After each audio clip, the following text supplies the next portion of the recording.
สวัสดีครับสวัสดีท่านผู้ชมวันนี้ผมก็อยู่ที่บ้านนะ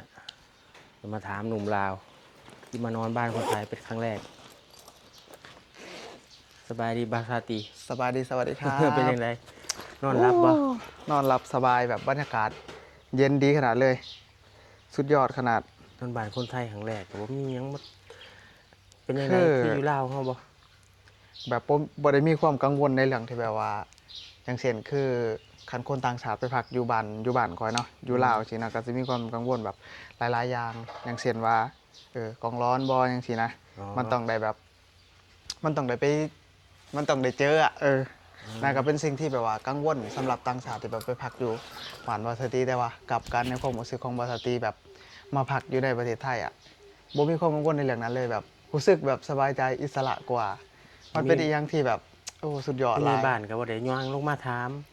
บ่มีเลยว่าเจ้ามาแตาไสก็บ่ได้สนใจเนาะบ่ได้สนใจบ่มีเลยแบบว่าคือ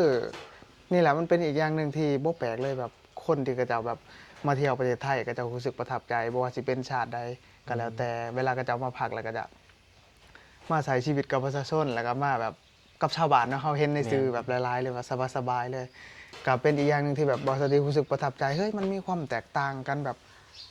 คือจริงๆบอสตีอยากจะให้มันเป็นแบบนี้มากกว่า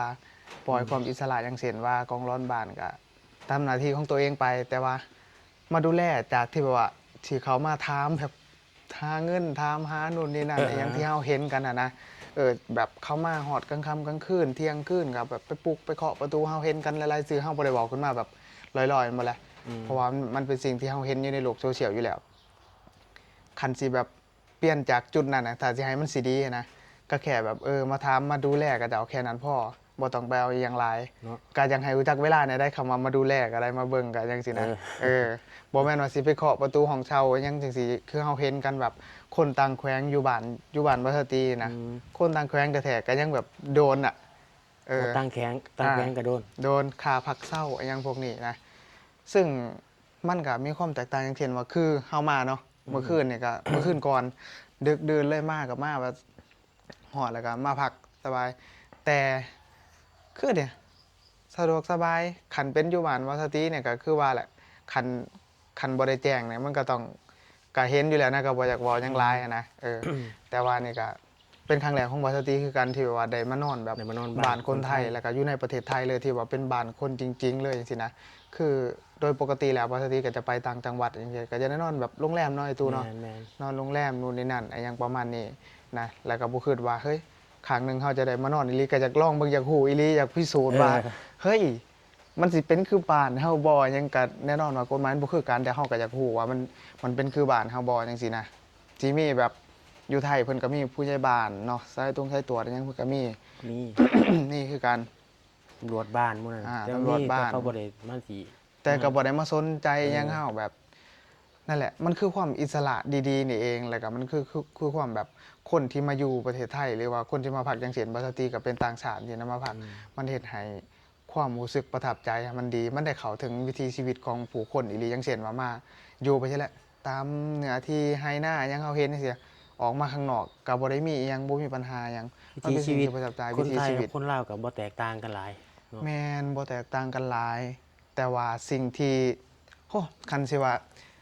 คันสิเว้าเรื่องว่าแตกต่างเนี่ยก็วิถีชีวิตผู้คนน่ะบ่แตกต่าง แต่ว่าสถานะของแม่นของผู้คนน่ะค่อนข้างจะมีความแตกต่างในจักหน่อย เพราะว่าอย่างที่บ่สติสังเกตเลยอะเรื่องแรกเลย การมาพักเช้าแบบในเรือนของประชาชนแบบเนี้ยเป็นสิ่งที่เข้าถึงได้ง่าย เป็นสิ่งที่ง่ายๆบ่ได้ซีเรียสหยังเลยสำหรับในประเทศไทยอ่า แล้วก็ในเรื่องของแบบที่บอสตีสังเกตเลยนะคุณภาพแล้วก็โครงสร้างพื้นฐานในประเทศนี่มันสิต่างอันนี้เว่าขึ้นมาบ่ได้ให้แบบให้เปรียบเทียบว่าทั้งบ้านบอสตี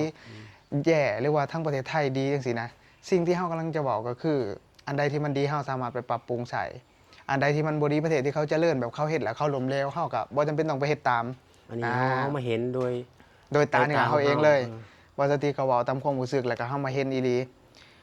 ในโครงสร้างพื้นฐานเนี่ยก็ฮู้ๆอยู่แล้วขับรถออกมาหน้าเป็นทางคอนกรีตอย่างดีอันนี้บ่ได้หมู่บ่ได้อวยไผอยากเห็นมาเลยเออมาเลยหรือว่าคนใดที่แบบข้ามมาประเทศไทยสิเห็นได้เลยว่าเฮ้ย มันคนละเรื่องกันเลยอย่างเช่นว่าถนนหนทางอะนะทางออกหน้าบางนึงหันเนี่ยย่างออกไปข้างนอกเนี่ยทางเลี้ยวเข้ามาเนี่ย พอเท่า เป็ ที่ น ไปถ่ายน้องว่าเนาะ ไปเบิงยางไปเบิงนะเมื่อวานเนี่ยเป็นถนนคอนกรีตอะทุกคน ซึ่งมันมีความแบบห่างไกลจากบ้านวัสตีอีหลีว่าต้องความเป็นจริงนะทุกคนถ้าคนเรามาฟังก็อยากจะให้อ่าวิเคราะห์แล้วก็คิดตามความเป็นจริงอะนะคิดตามความเป็นจริงบ่ต้องใส่เข้ามาโอ้อวยไทยหรือประเทศไทยอยู่ไทยอย่างนั้นจังซี่ขั้นจะหูเจ้าก็ไปประเทศอื่นก็ได้ที่เขาแบบเจริญแล้วก็พัฒนาในด้านของระบบโครงสร้างพื้นฐานเนี่ยมันเป็นสิ่งที่สำคัญเป็นทางคอนกรีตออกหน้าซึ่งถนนเส้นหลักๆอยู่บ้านเฮามันก็ยังบางส่วนก็เฮ็ดแล้วแต่ว่าส่วนใหญ่แล้วมันก็ยังบ่ทันได้ครอบคลุมขนาดนี้ บ่ทั่วถึงเนาะ ยังบ่ทั่วถึงแต่ว่าคันจะมาเทียบกับประเทศไทยเนี่ยมันคนละเรื่องกันเลยในเรื่องถนนหนทาง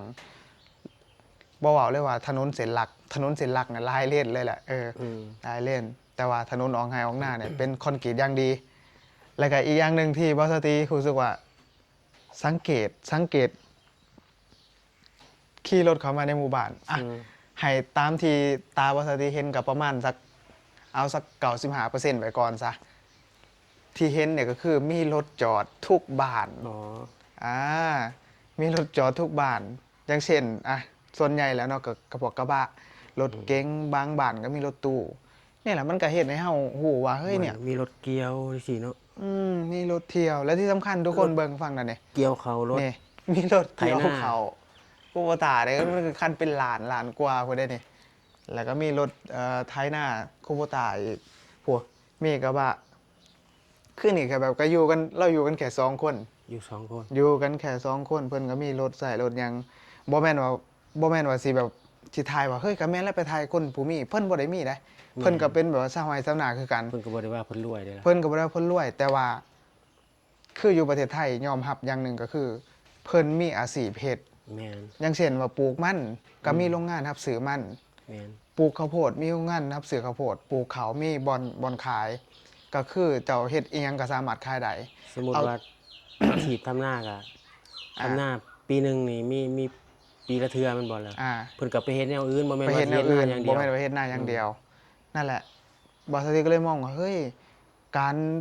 บริหารจัดการในบ้านเมืองเพิ่นเนี่ยมันก็ดีอย่างหนึ่งก็คือมีหลายๆอย่างที่รองรับอย่างเช่นที่เราเห็นก็คือสินค้าที่เพิ่นมีหลายๆอย่างก็มาจากพืชผลทางการเกษตรทั้งนั้นเลยแตงโมอีหยังก็สร้างจังซี่เพิ่นมีอาชีพเฮ็ดก็หมายถึงว่าคุณภาพของประชาชนหรือว่าคุณภาพชีวิตของประชาชนเนี่ยมันก็ค่อนข้างดีแล้วก็มีรายได้เข้ามาเรื่อยๆหลายๆคนอาจจะบอกว่าคุณภาพชีวิตดีขึ้นนี่คือคุณภาพบางคนอาจจะบอกว่าโอ้ยมีก็ผ่อนขอถามแน่เป็นหยังคือเจ้าซุมเจ้าคือบ่ผ่อนกันซุมเจ้าบ่อยากมีบ่ถามว่าเป็นหยังซุมเจ้าคือผ่อนบ่ได้1คือเจ้าบ่มีอาชีพรองรับแม่นเจ้าผ่อนบ่ได้เจ้าบ่มีเงินกระแสรายวันแล้วว่าที่นี่โอเคคือ1คือผ่อนมันก็เป็นของเขาแล้วก็จะผ่อนคือระบบการผ่อนเนี่ยหลายๆคนอาจจะบ่ฮู้ระบบการผ่อนมันจะดีกว่าระบบการซื้อสดสังเกตเบิ่งว่าเต็นท์ขายรถเขาอยากจะขายผ่อนเพราะว่ามันเป็นราคาที่เพิ่มขึ้นเด้บัดทีนี้ในระบบที่กระเจ้าขายผ่อนเนี่ยมันจะเป็นระบบอยู่ในเขาเอิ้นว่าระบบเศรษฐกิจที่ว่าเงินหมุนน่ะนายตู่หมุนเวียนเป็นระบบเงินหมุนเวียนภายในประเทศก็คือคนที่เซามานี่ก็สามารถที่เอาเงินตรงนั้นเหลือเงินน่ะไปหมุนแนวอื่นได้ไปหมุนแนวอื่นได้นี่ก็คือนั่นแหละมุมมองความคิดมันแตกต่างกันถ้าสมมุติว่าเพิ่นมีเงิน1ล้านบาทกับการถ้าเพิ่นสิไปซื้อรถคันละ1ล้านบาทเพิ่นก็ได้แต่รถมาจอดปึ๊บแล้วเงินลงทุนบ่มีบัดทีนี้คนก็จะมีแบบความคิดว่าเฮ้ยเฮาไปดาวสัก100,000ซะอีก900,000ไปลงทุนเฮ็ดธุรกิจอย่างอื่นเพื่อให้มันงอกเงยแล้วเอากำไรจุดนั้นมาผ่อนรถเปรียบเสมือนแบบว่างานตัวนั้นมาผ่อนรถให้บอกง่ายๆว่ามันหาได้หลายทางแล้วก็เอา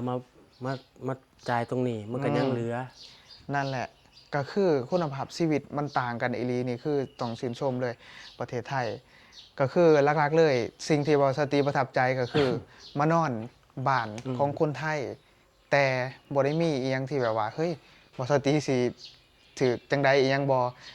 เป็นหยังที่คือจังซั่นถ้าคิดกับกันถ้าคนไทยไปนอนอยู่บ้านบอสตี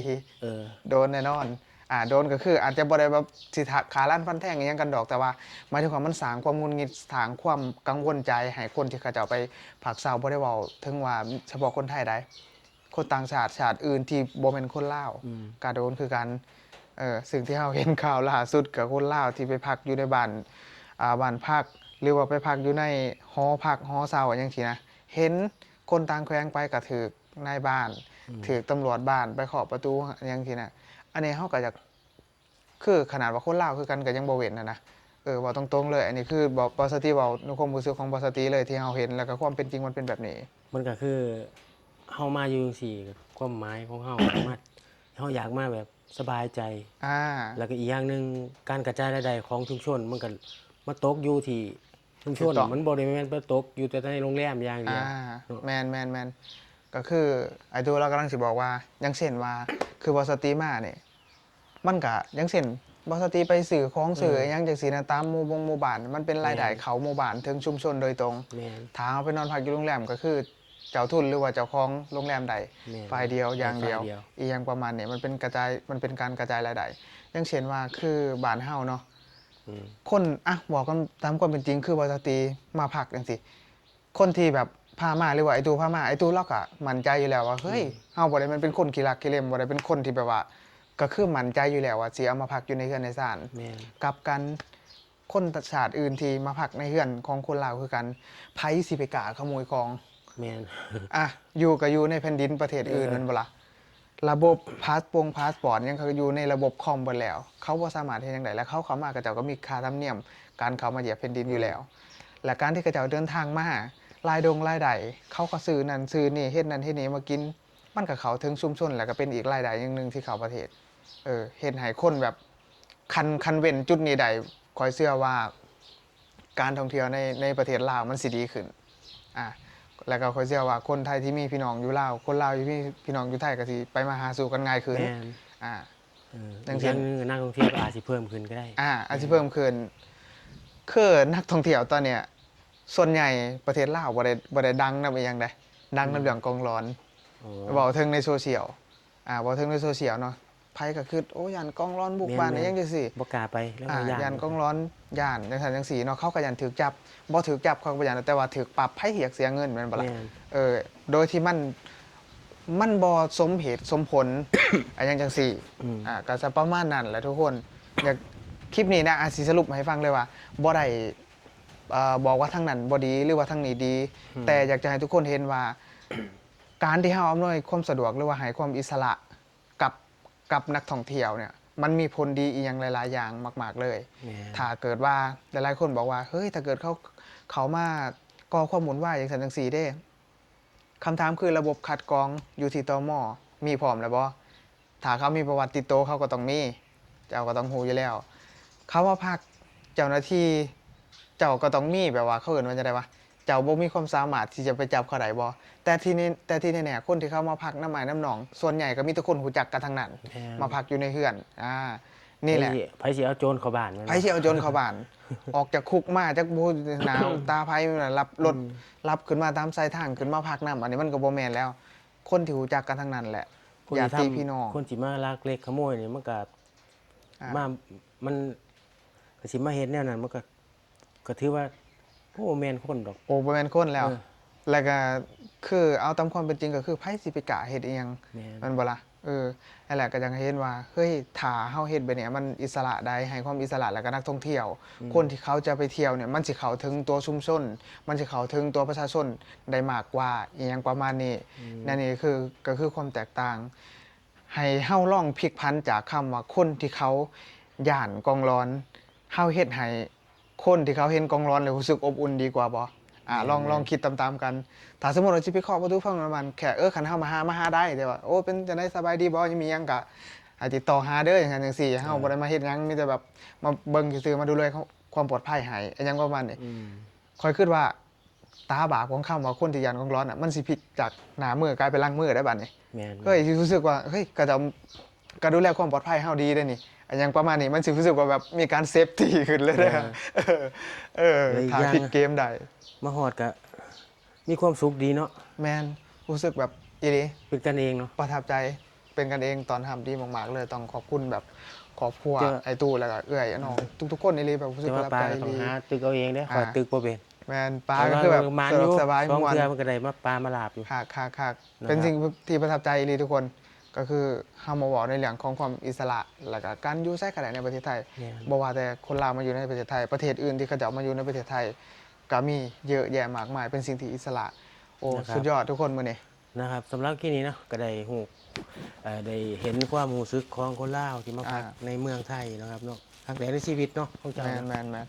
ครั้งแรกในชีวิตอีหลีที่แบบนอนบ้านคนไท ป ย ก อี ติ หลี ไปเที่ยวก็ได้นอนในโรงแรม โรงแรม อืม ซึ่งประเทศได้มันก็อนุญาตอยู่แล้วในโรงแรม แม่นๆ แมนแมน ทีนี้ก็ได้มาเห็นบรรยากาศได้ซึมซับบรรยากาศวัฒนธรรมทางภาคอีสานนํเนาะ ครั ก็ บ ได้เห็นแบบคล้ายๆกันวิถีชีวิตแต่ว่ามันน่ะก็มีก แตกต่างกันเรื่อง ในเรื่องของมาตรฐานของ มาตรฐาน ของเขาเรียกว่าการใช้ชีวิตนะ กา เอา ร ไงวิถีชีวิตน่ะคือ วิ การ ถีชีวิตนั่นแหละ วิถีชีวิตน่ะมันคือการแต่ว่าที่เอิ้นว่าจะได้ปะคุณภาพชีวิตค่อนข้างจะแตกต่างกัน คุณภาพชีวิต